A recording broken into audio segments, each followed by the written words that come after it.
Kathy, would you begin our class with prayer, please? Our Father in heaven, we thank you for this day and for the many days that you have blessed us with. And thank you for the opportunity that we have to come together to study as sisters and study thy word. May we apply these things to our lives so that we might be better mothers and wives and sisters. And may it help us to work in your kingdom for you. Thank you for all the many blessings that we have. We thank you for the care that you give us. In Jesus' name, Amen. So, how many of you follow a recipe?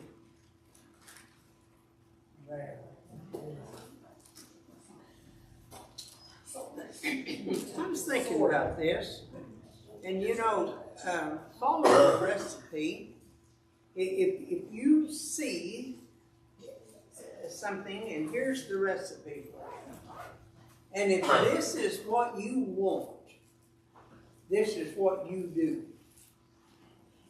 But if you take away from it or add to it, then you've changed it, and you're not going to get what this recipe was for. I usually don't have what it calls for and put something else, and I find that we do that in way too many things in our lives, and we sure better not do it when we come to God's Word. The recipes that God gives us. So if you want this, do this. In 2 Peter 3, and in verse 21, it says, nope, that's wrong. Let me see again. In verse 10, for he who would love life and see good days, let him refrain his tongue from evil and his lips from speaking deceit. There's your recipe. Do you want to love life? Do you want to see good days? Here's your recipe. I was thinking about today. I was just thinking about how we read it, we understand it, we know what it says and what it means. And why is it so difficult to do it? And I was thinking, Dad spent a lot of time thinking. If we think about this recipe right here, and we've seen the beauty of the tongue, God compared it to silver, fine silver, to apples of gold. But then, changing that recipe produces a world of iniquity set on fire by hell. James 3 and 6.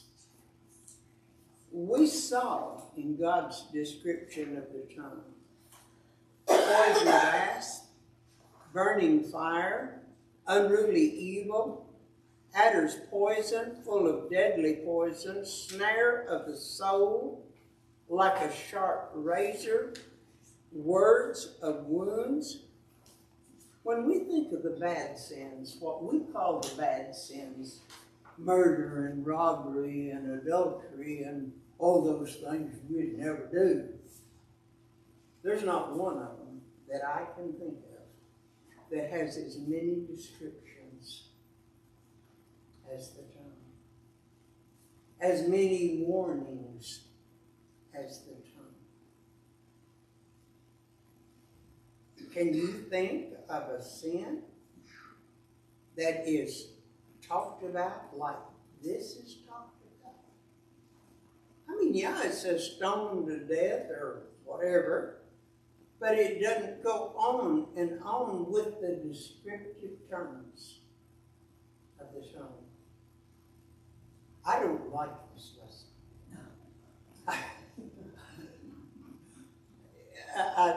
I would like to change this recipe. But when we think of all that is said, that all we read, does that scare you?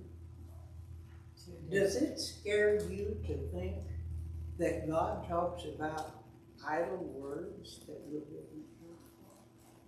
Is that worrying? That we take things and make flippant remarks. Does that concern you? I like this lesson, but anyway, we've looked at meddling. I was the only one that mentioned mother-in-laws. And tale-bearing. But now, on page 92, we go to hasty words. And I will tell you that in so many of these things that we're looking at, I find myself. And the thing that frightens me about it is these things that I say and do normally are trying to be funny or flippant. And I think God doesn't see it that way. It sort of concerns me. Jan, I'm going to start with you, and if you will read, starting there on page 92 at hasty words, and read down through number 3 on the next page, please. Okay. Hasty words should be avoided. Be not rash with thy mouth, and let not thine heart be hasty to utter anything before God. For God is in heaven, and thou upon earth. Therefore, let thy words be few. Ecclesiastes 5:2. Seest thou a man that is hasty with words? There is more hope of a fool than him. Proverbs 29:20. Does this mean that a person sins each time he speaks quickly or hastily? No, but it is easy to sin with the tongue at times when more thought and time would have prevented the sin. Surely this is the reason James warns, be swift to hear and slow to speak. It is possible to judge another hastily, condemn without proper knowledge, to hear only a trace of something and jump to confusion. He that answereth a matter before he heareth it, it is folly and shame upon him. Proverbs 13. God accused Job of speaking words without knowledge, Job 38:2. When Job was convinced that he had sinned in so doing, he admitted his sin. I have uttered that I understand not, wherefore I abhor myself and repent in dust and ashes. Job 42:3-6. How often this is done today? So much talk is done by people who speak words without knowledge. This is sin. Jude, in describing the wicked, said, but these speak evil of those things which they know not. Jude 10. Uncontrolled temper, angry words could usually be avoided if one took time to weigh the consequences of the words. In the multitude of words there wanteth not sin, but he that refraineth his lips is wise. Proverbs 10:19. All right. So, hasty words. How quickly do we answer something that is being said, maybe even before the sentence of who's speaking is completed? When James said, be swift to hear and slow to speak, and I think about that when you're talking to me, half of what you say to me is lost because I'm thinking of what I'm going to say back. I want you to think about that. that how much time in a conversation do you spend thinking about what your answer is going to be, rather than listening and understanding what the situation is? And we hear half of something, and I love this sentence he did here, or she did here, jump to confusion. We hear this and then say, well, do you know what's happened with so-and-so? Well, yeah, yeah, somebody said. I don't have a clue what they said. I know what I might think they said. Hasty words. So, am I the only one with a problem with this?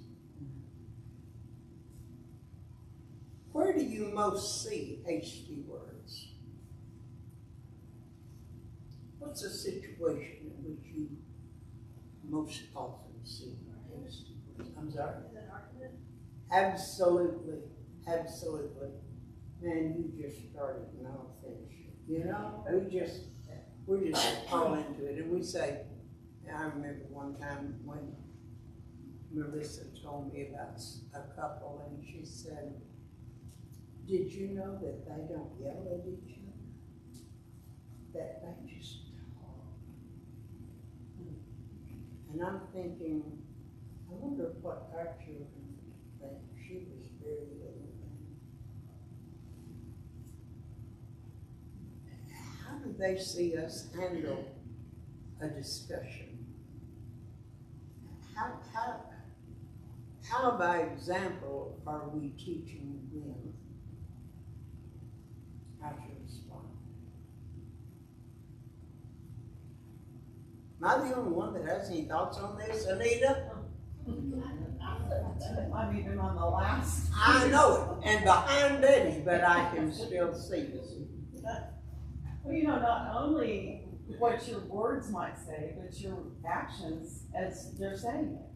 You could already show your disgust, or you could be, you know, shaking your head back and forth, no, at problem. I mean, there's a lot of things that they see while you're talking, you know, and so I think, and part of this, she was talking about hearing half of what is said and then making hasty judgments.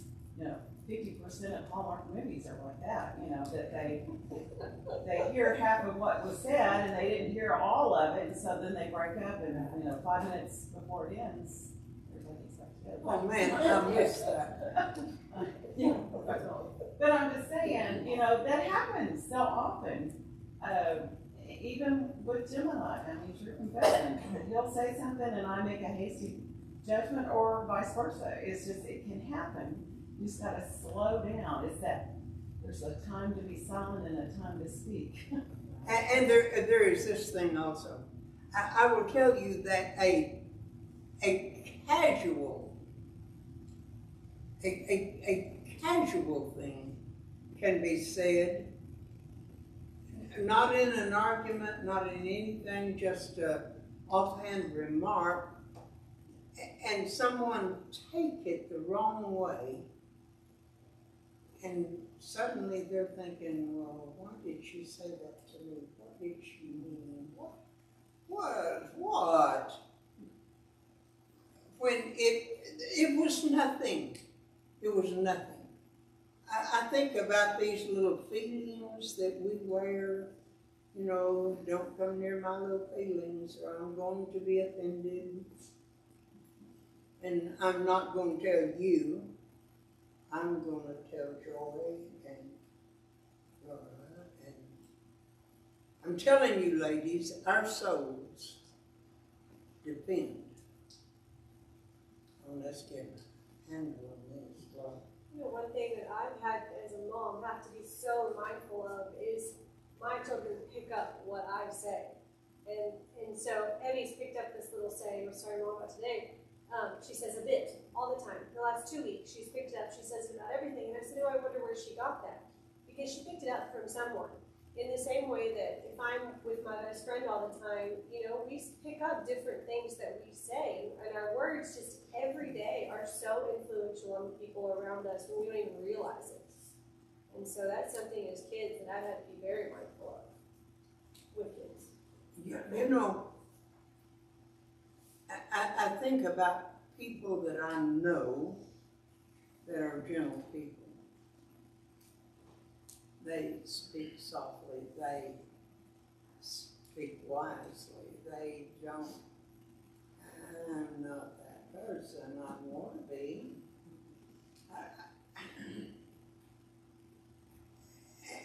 And I think about, in my practice, and I saw a bunch of worried well women, there wasn't anything wrong with them except something.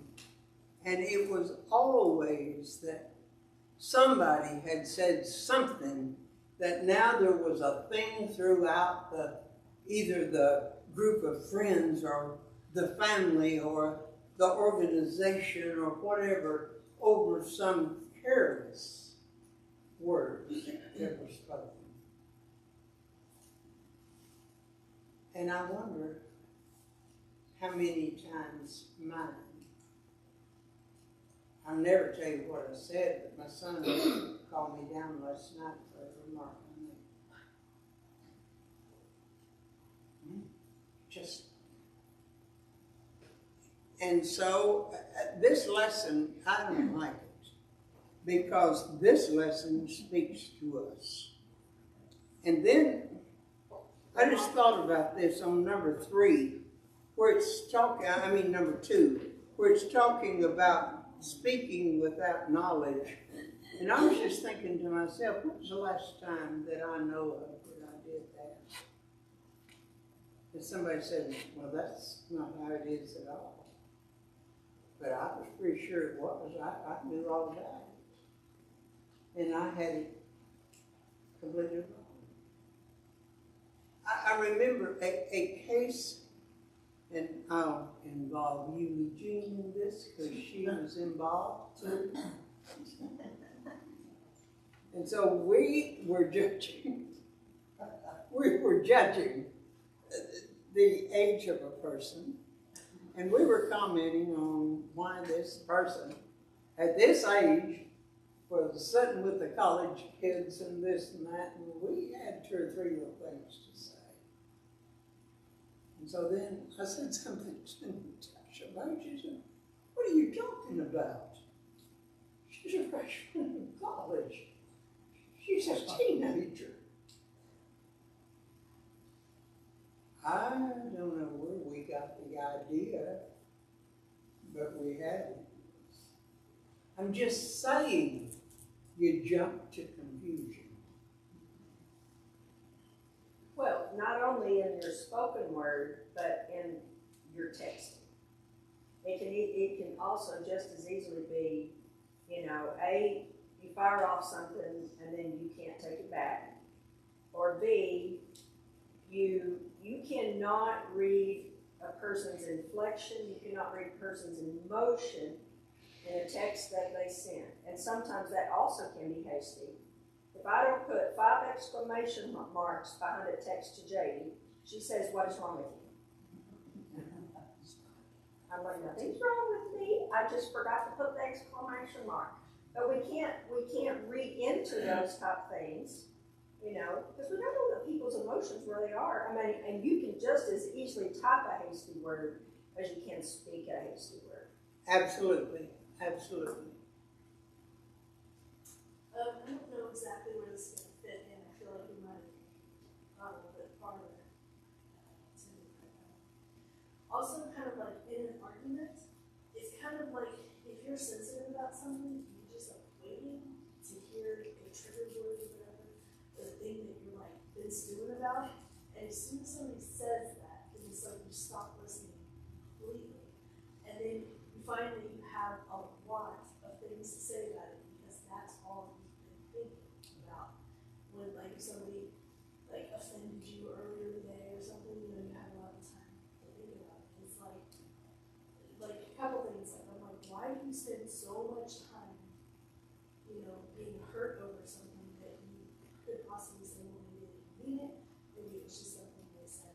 casually, or maybe they were just having a day, you know, and then, on another note, like when I hear my parents, like sometimes they'll talk and they'll be like, hey, you did this or you did that, and I'm thinking, oh, like I would get that, and they're like, oh, well maybe I did, yeah, well I'm sorry if I did that, and then it's over. Yes. What just happened? That's not what I would do. And I want to tell you, if you are offended by words, by a statement, by something, by a shrug of the shoulder, whatever offends you, you have two choices. Get over it or feed it. And you have to feed it by thinking about it and willing. And like you said, by the time you've got this built up, now you just give me an opportunity and I'm going to let you have it. These things are sin. And we are God's people.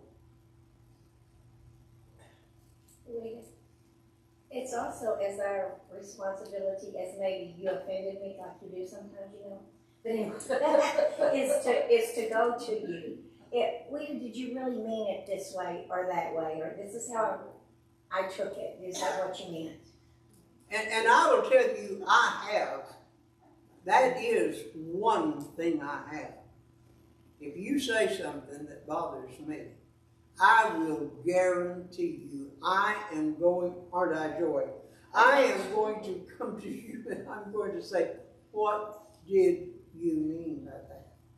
And that saves a lot of hurt feelings because they might not have meant anything by it. Exactly. And But if you've told half of the sisters about it and fed it a little bit, they don't know. And I'm going to tell you something else. Let's see how many young wives are here. There's 1, 2, 3 now. I'm going to tell you something else. Keep your mouth shut about what you and your husband are having problems about. I don't care who, if you want to go talk to Mama, well, don't. Because you're going to get over it, but I'm not. I'm going to remember it. I'm telling you, we cause our own damage with things that we talk about that we should be talking only with the person concerned, not with somebody else. Okay, anybody else got anything to say? Because I'm pushing it, okay? I think one thing too is important just to know yourself and to know when you need to speak and when you don't. And just for example, last night we were talking about something, it wasn't even something that should have caused an argument, but he said something that put me outside my comfort zone that irritated me. And so I had all these retorts back and I thought, no, I had a long day and I'm really tired. And I just said, oh, we'll talk about it, you know. And I went to bed this morning, guess what? Wasn't as big a deal and I wasn't nearly as irritated.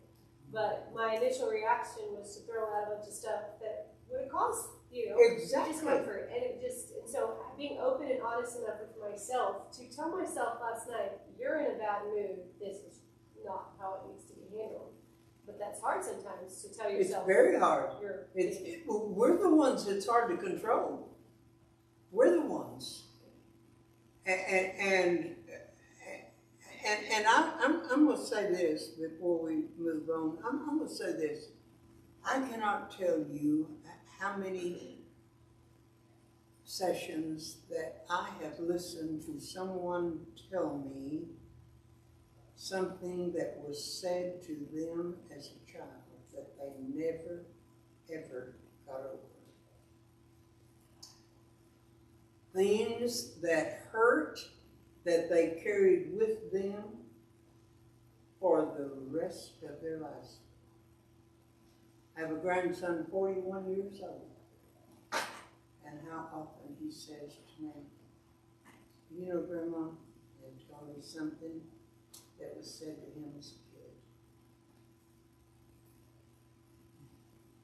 If you think words don't hurt, if you think words don't stay with you, I want every one of you right now to think of something in your past that was said to you that you still carry. I'm not saying that you're still angry about it or a bad thing. I'm just saying that you just know how that hurt you, how that had an effect on you. We just need to know that what we say matters. This old saying, we have sticks and stones may break my bones, but words will never hurt me. That's not true. That bone will heal. But those words, some of those words, never heal.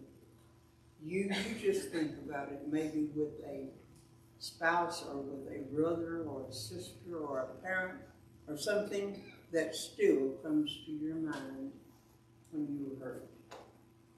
Make sure that your tongue is sealed apples of gold. Not all of these things that we just read. Angry words are another thing it mentions here, and to weigh the consequences.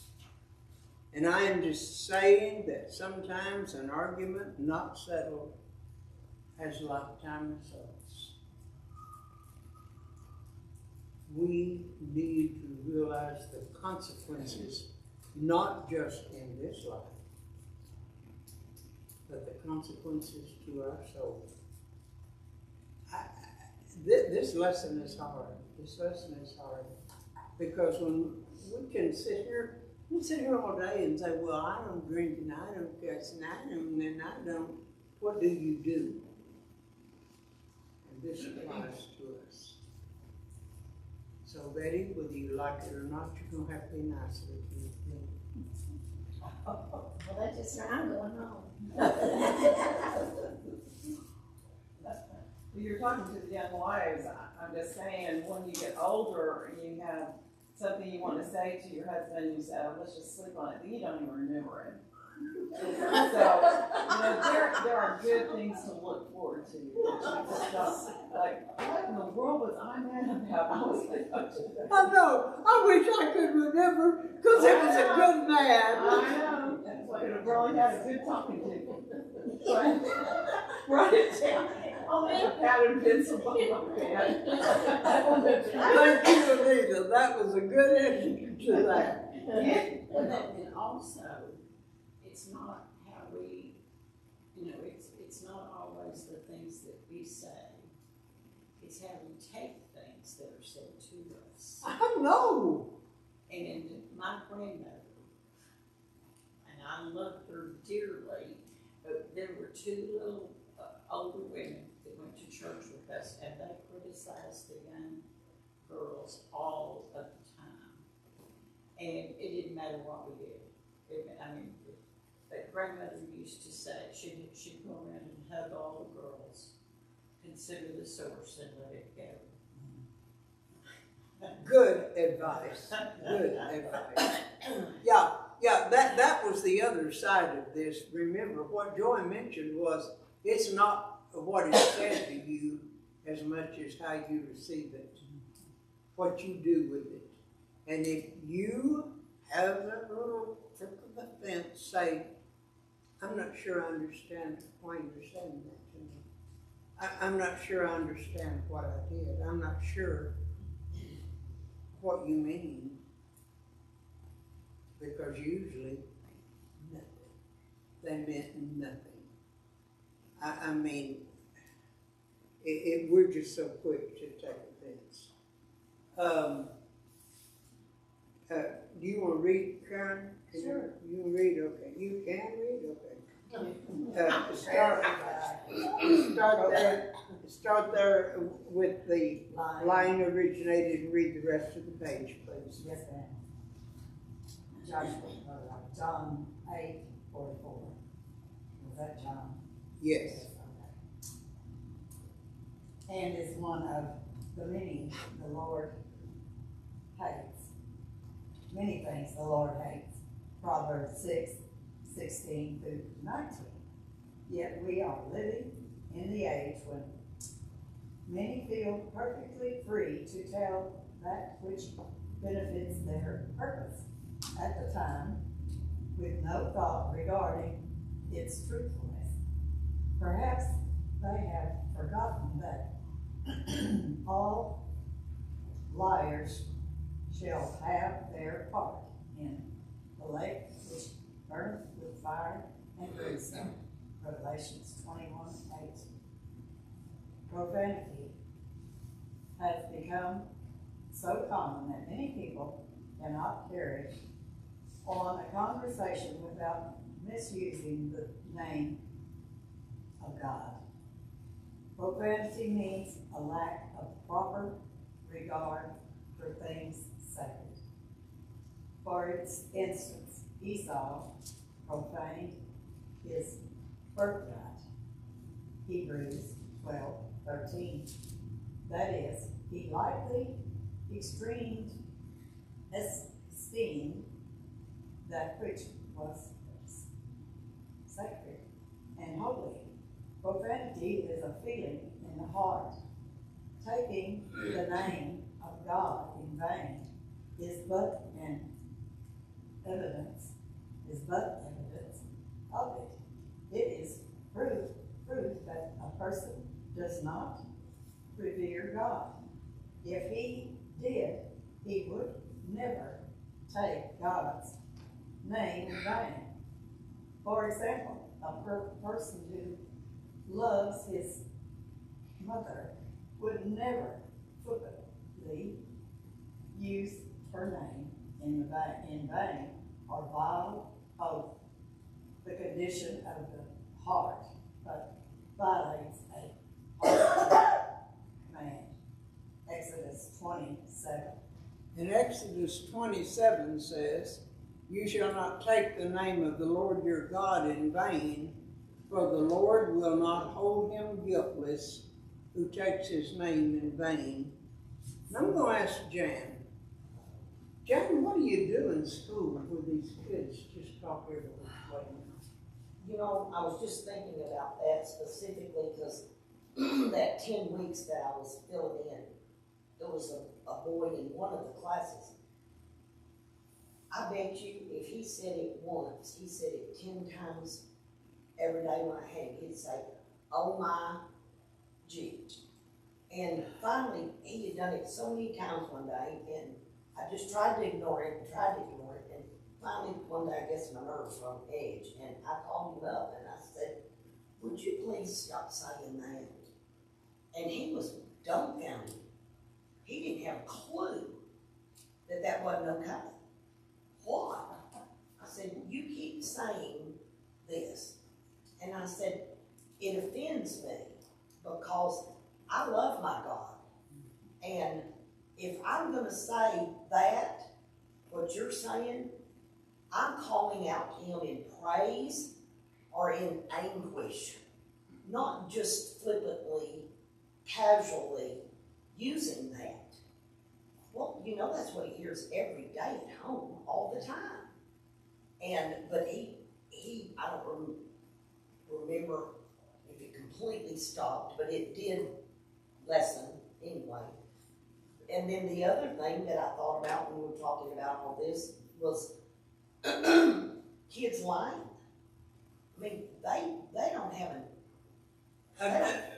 No hesitation no. to lie.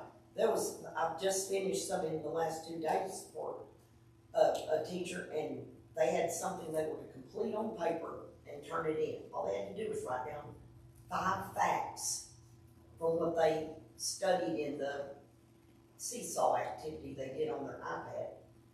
And I'd say, "Have you completed the 5 facts?" Yeah. Well, today I thought, okay. So I just went over class by class and checked off who had done it and who hadn't. "You done the 5 facts?" Yeah. I said, "Well, you're going to find it for me because I don't see your name in there anywhere." They didn't care a bit about lying about it. Well, they didn't realize it. And what did you tell the little boy that was using the word in your? I use Joy's method, And when he says it, I said, I don't wanna hear that unless you are praying. There you go. And You better be. they can't fire me. I don't allow them to do it around me at all. I am appalled in a grocery store or hearing children with their parents. I am appalled. And I will tell you that there are words that when I was a girl were written on outhouse walls that are now just a part of conversation. Joy, it's kind of a funny story, but it's not funny. My sister lives in Dallas, and several years ago, she would go on an aisle, and this lady would be on the aisle, and she was just cursing filthy stuff to her child, or about something going on or something. She'll go on the next aisle. Well, then here comes this lady. Finally, she said, "Ma'am, will you please watch your language? It's offensive to me, and in my opinion, it's very improper to be doing that in front of your child." Well, she went ballistic. There's this Dallas. She ended up chasing Jill to the car. It was gonna kick her. And Martin was with her husband, and she looked around for Martin. Well, when she got out of the car, he is locked in the car.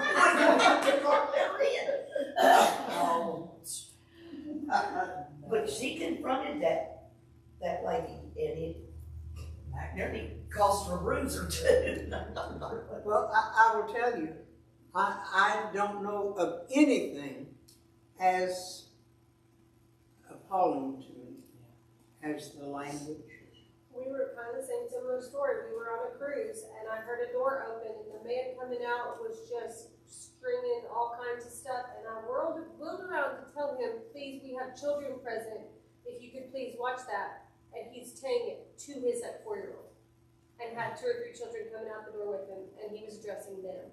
And I was so shocked that I didn't say anything, but we just moved. But it just floored me that he could be speaking like that to his small children. And I am assuming, from what I hear, with what contact I have with not little children, but the younger, that it's just common.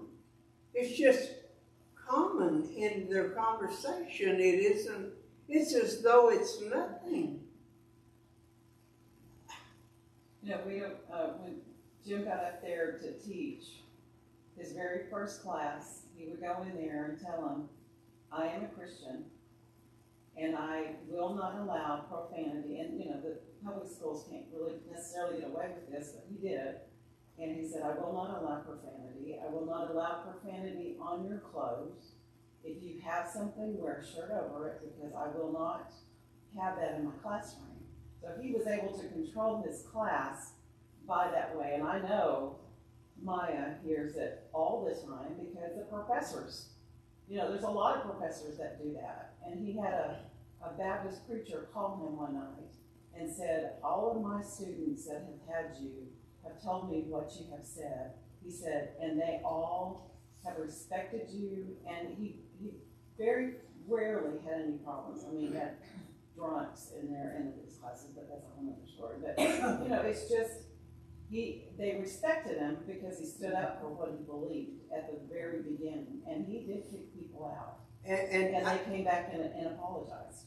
I did that same thing I did a lot of groups, and I always had the rules of the groups. And they'll respect you for that. And, well, Sometimes. they did, because if I sent them, they'd go to jail, so they pretty much listened, you know, but I'm talking about now. You hear 4-year-olds, 5-year-olds, 6-year-olds, that I'm just, Not only that, but once your child learns how to read, They'll know everything in the book because there's a few words Gage still haven't learned yet. He read it on a bumper sticker 2 weeks ago. And so it just literally is everywhere. I did kindergarten last year mostly, and I had a lot of trouble with kindergartners. You know, 5-year-olds. And I think, we do not say that. We don't say that. Well, I remember one little boy said, well, I do, and you said, not in here, you don't.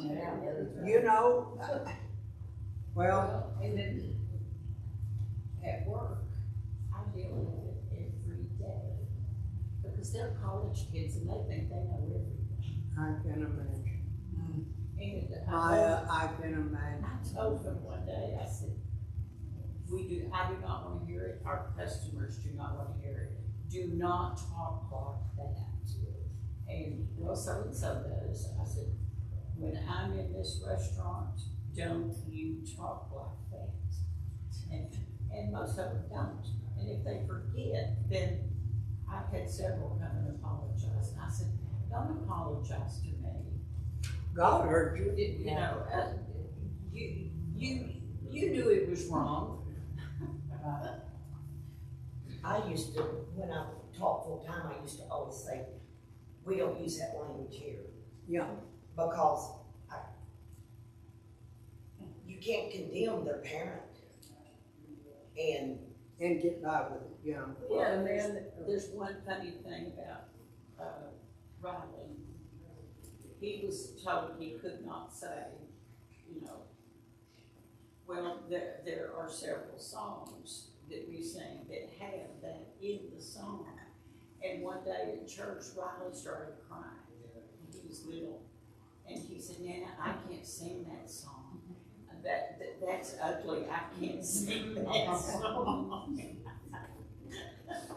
There was a man that was an elder in Del Rio, and he would say that he told people that their cursing was the sign of a small mind because they couldn't think of a better adjective. And that is correct. On page 94, an office boy, small for his years, worked for a group of executives. They constantly teased him about his size. One day he said, I may be small, but I can do something none of you can do. What? They asked in surprise. The lad replied, I can keep from swearing. Other impure speech often goes with profanity. Colossians 3:8 says, put all filthy communication out of your mouth. Let your speech be always with grace, seasoned with salt. Colossians 4:6. That's it, girls. I'm telling you, we're moving right along. Moving right along.